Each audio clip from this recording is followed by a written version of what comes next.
me, I'm Shani and I'm recovering from an eating disorder. Hi Shani, hi. Welcome back to my channel. Welcome if you're new. This is part 3 of the Q&A. I asked you guys questions on my Instagram story and you guys sent them in. So this is part 3, so let's get to it. And if you wanna watch part 1 and part 2, it's linked in the description below. Okay, let's get into this. Okay, I'm sure I've answered this before, but my answer is gonna be a little bit different this time. Just cause I'm trying this whole thing where I'm like being honest with myself a little bit better. So the question is, who are people who inspire you that you look up to? Okay, so I'm sure I've done videos where I say specific people, YouTubers, and other, like Colleen and Mia from What Mia Did Next. She's still a huge inspiration, even though we don't really talk and all of that stuff, whatever happened. But I love her. I still look up to her. I always will. I think she's awesome in what she does. And like Emily Vegan Flower, who doesn't do YouTube anymore, but she's the first big YouTuber that found me. She had like 20,000 subscribers and she found me at the very beginning and gave me a shout out. She grew my channel. She's so inspiring. Oh my gosh, she's incredible. And I'm sure I've talked about like specific family members and specific friends, my best friend Mouse and my sisters and my brother and my parents and why and all that. I'm sure I've talked about all that. But what I want to say, honestly, is something that I'm working through again, you know? Therapy is great, no shame in therapy. I kind of look up to everybody because I think in my mind, I truly believe that everybody else is better than me. Everybody else in the world has it figured out and I don't. And everybody else must be smarter than me and must be better than me and must be more talented and just more knowledgeable and more strong and brave and all of the things. It's just something that I look at myself as. So like, I think that's part of why it's so easy for me to love everybody, anybody and everybody, because I just assume that I know that I'm not a horrible person and I know that I have love for myself, but I also see literally everybody else above me in some way or another. And so of course I love them because I see them above me. Does that make sense? I don't know, that's kind of a vulnerable one. I don't think I've ever said that out loud, so that's the truth. And the other stuff is the truth too, but that's like the deep stuff that I'm learning about myself, so. What are you able to do today that you weren't capable of a year ago? What I just told you, things like that, things like being genuinely like digging deep, deep, deep for where things come from for me and how I think and stuff has been very, life-changing for me the past few months. So I would say that that's very different, just me opening up and being a little bit more realistic with myself and with the world and my expectations of the world. And I'm learning so much about myself just in the past few months alone. So a lot is better. A lot is worse, you know, my physical health is getting a little worse, but other things are getting better and I'm really, really grateful for it, so. Okay, I was gonna make a joke of this one and you'll see why, because I'll still make the joke of it, but I will actually answer this because I know what Mona is trying to ask me. Mona says, what do you think is the hardest thing you've overcome as a result of becoming internet famous? So first of all, can we please laugh at the fact that Mona thinks that I'm internet famous? However, I know what she's talking about. There is that level of, oh, I have 93,000 people that know who I am out there, and that's a lot of people. And so it's very different, and I used to not have that, and now I have that.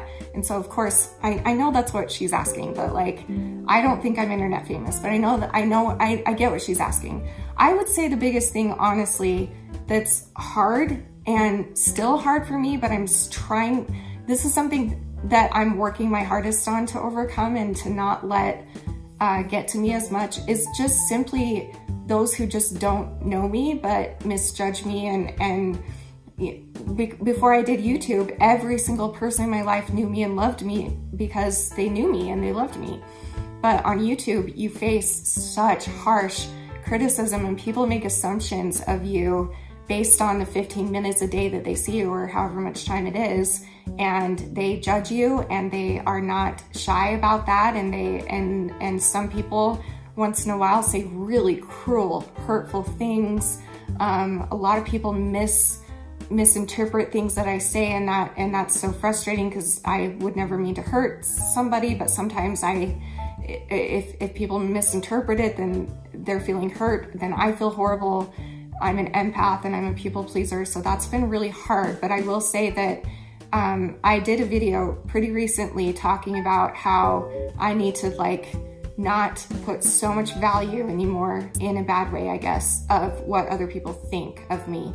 And ever since I made that video, I have been really, really cautious and conscious of this, and trying my best to not care what other people think, to the extent that it was hurting me before and controlling my life before. Obviously, I still care what people think, and I always will, because I'm an empath and I can feel what you're feeling and what you're thinking. And I'm a little psychic, so sometimes I can tell what you're thinking too. And I'm a people pleaser, so I obviously want to be kind. But I think there's this balance that you can find, that I'm working on, of not letting what people think of you get in the way of good things in your life, but also still loving and respecting and being kind to everyone in your life. It's possible to do both. So it's been hard to overcome that, but I'm definitely getting better. And I know that someday I will be in a place, hopefully, where I'll just know myself. I'll know how to function without needing the approval of every person in my life, and learn what I need to do for myself and what's gonna be best for myself, not what my mom thinks is best or what Danny thinks is best. Sometimes that is what's best, but sometimes it's not. And sometimes I need to figure that out on my own. So that's been the biggest thing for me, I think. Okay, Lil Mimi Cupcakes says, when you dissociate, can you remember that or when that it happened? Sometimes yes, sometimes no. For those that don't know, dissociation is something that I'm sure everyone has experienced once or twice in their life, but some people have mental issues where you dissociate a lot, especially obviously dissociative identity disorder. I do not have that, but I do dissociate a lot from other mental illness, BPD, and also trauma related for me. If a traumatic memory or a new memory or anything like that comes up, it's very easy for me to slip into dissociation, which is where you just mentally check out, basically. And I feel like it's kind of different for different people. For me in particular, there are some times that I know what's going on, but I can't pull myself out of it. Like, I can't speak. Like, I know it's happening, but I can't say it, and I can't tell whoever is watching it happen. Like, if it's on a live stream, or if I'm with Danny, or if I'm with my family, sometimes I can hear what they're saying, and I'm trying to talk to them, but I can't. It's like I just stopped functioning. But most of the time, I don't remember it happening. Most of the time, I can sort of sometimes feel it coming on, but sometimes I can't. And those times are really scary. But for the most part, I would say I don't remember a lot of it. And I think that that's the point of dissociation. I think it's our body's way of trying to protect us from something that needs to be protected in that moment. So whatever that is for me. But yeah, I would say for the most part, I don't remember it. And I only remember, if I don't remember it happening and then I come out of it, I don't really fully realize most of the time that I've relapsed unless somebody witnessed it. Like, unless a live stream tells me, or if Danny tells me, or if my mom tells me, or whatever. But if I'm alone and I dissociate, I'm positive I do it a lot. And there are times where I'm dissociated and I'm like aware that I'm dissociated, but I'm trying to bring myself back, but I can't. And then there have been a few times here and there where I'll dissociate and come out of it and I'm aware that I was dissociated. But I'm convinced, honestly, that I dissociate a lot throughout the day that I'm not aware of. But I don't know. Okay, which of your accomplishments are you the most proud of and why? I feel I don't have a lot of accomplishments in my life. However, the ones that are standing out in my mind is actually this YouTube channel, which is, I've been able to reach thousands and thousands and dozens of thousands of people from around the world in some way or another.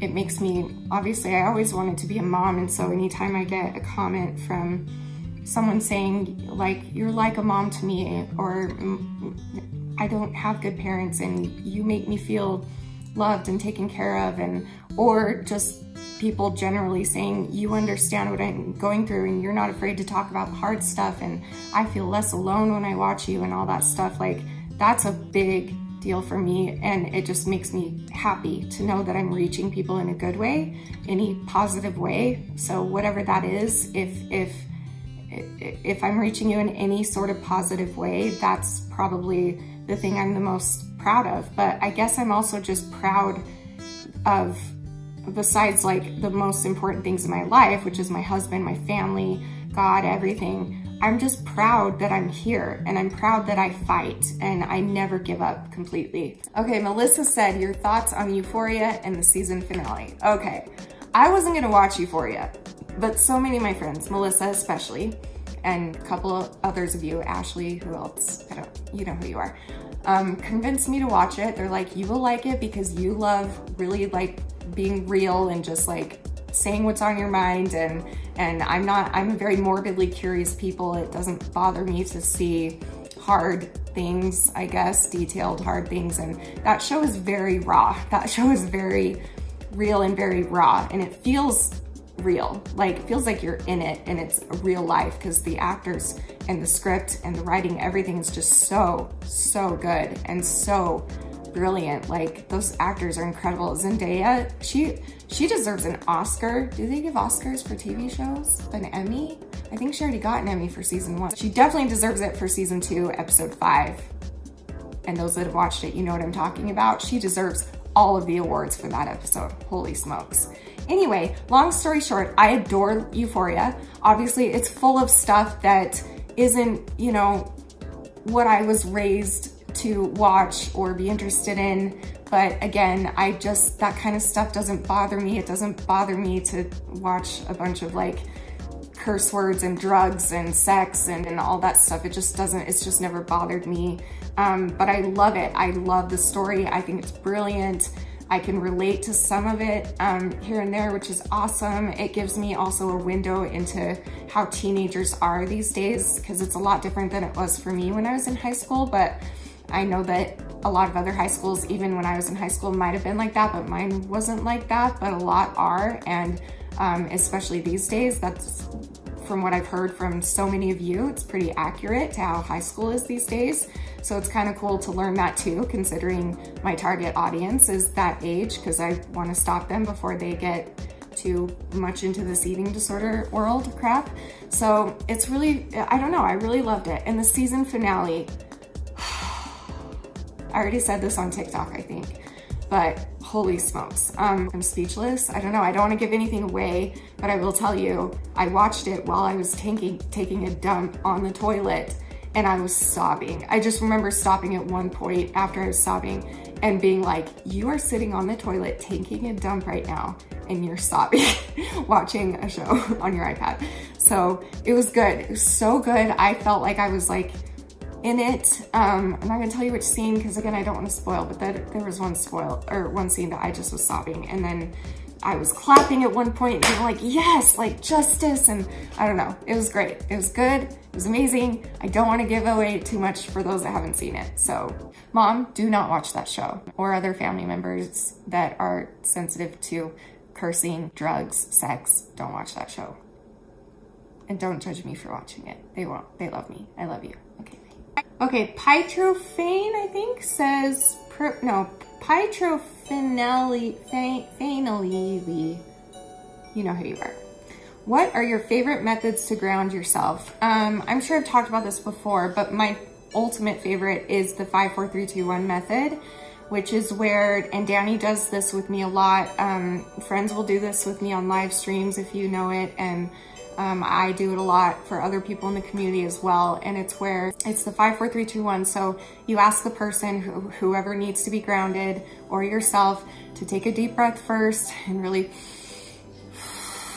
take longer than that, and do some heavy, deep, slow breathing. Calm yourself down, and then name out loud 5 things you can see. So I would say my tree, myself, my snow globe, my rainbow poop, my leprechaun. How many is that? My picture, I don't know how many I said. And then you do 4 things you can touch. So the counter, my hair, my shirt, my face. And then you do 3 things that you can hear. So my fridge, my birds, myself breathing, okay? And then you do 2 things you can smell. I can smell my lip stuff, and I can smell the dishes. I need to do the dishes. And then 1 thing you can taste. Ginger ale, because I just drink ginger ale. So and then you have them name that, or you do it yourself, and then you close it also with breathing. So in through your nose, out through your mouth. I've used it with family members as well. My mom loves it too. I've done it with my mom specifically, and my mom even called my husband like a month ago and was like, hey, what's that method that you do on Shani? Because I need it again. And he told her. So for me, it's my favorite. So give it a try. Okay, Sean says, have you ever tried marijuana? And what do you think of it yourself and people who do it? I have not ever tried marijuana. I have tried the little, on accident, I have tried the CBD gummies, and I accidentally bought the kind that had THC in it. So technically, I guess doesn't that count as weed? I don't know, but I've never smoked weed. I've never like intentionally taken it. And as far as my thoughts on it, like all I know is what I hear from people. And a lot of people say that it helps them to calm down. It helps their anxiety. It helps their pain. And I think that that's great for them. I don't have an interest in using marijuana, but I absolutely have no judgment toward anybody that does. So I think it's great for some people. And I also hear that it can be bad for some people, but I also hear that it's great. So whatever it is, I don't know, because I don't know. I don't do it myself, but I don't judge anybody that it does. So, okay, I think that's all I'm gonna do for this Q&A. So thank you for watching this 3-part Q&A. If you watched all of it, tell me in the comments below. I'd love to know that. And if you didn't, that's okay too. But I guess if you're seeing this, then maybe you did. I don't know, but maybe you watched part 3, but you didn't watch part 2, or part 1, or maybe you watched part 3 and part 2, but you didn't watch part 1, or maybe you watched part 3 and part 1 and you didn't watch part 2. I don't know. How am I supposed to know?